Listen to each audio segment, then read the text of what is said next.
జిల్లాలో ఖమ్మం పార్లమెంట్ నుండి మా అభ్యర్థి అయినటువంటి తాండ్ర వినోద్ రావు గారిని ప్రకటించినందుకు ముందుగా మోదీ గారికి ధన్యవాదాలు తెలియజేస్తూ ఉన్నాము.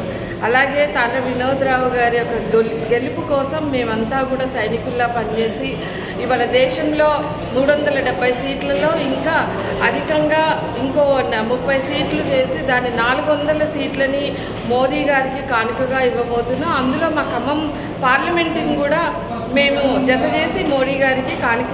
బీజేపీకి ఎందుకు ఓటు వేయాలని ఎందుకు వేయాలో ఏం చెప్తున్నారు? బీజేపీకి ఎందుకు ఓటు వేయాలని ఓటర్లు అడుగుతున్నారు. బీజేపీకి ఎందుకు ఓటు వేయాలి అనే వాళ్ళకి అసలు ఎందుకు వేయకూడదు?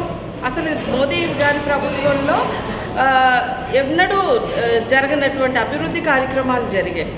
ఎన్నడూ కాంగ్రెస్ ప్రభుత్వంలో చూడనటువంటి ఎన్నో ఉజ్వలమైనటువంటి కార్యక్రమాలు చేయడం జరిగింది.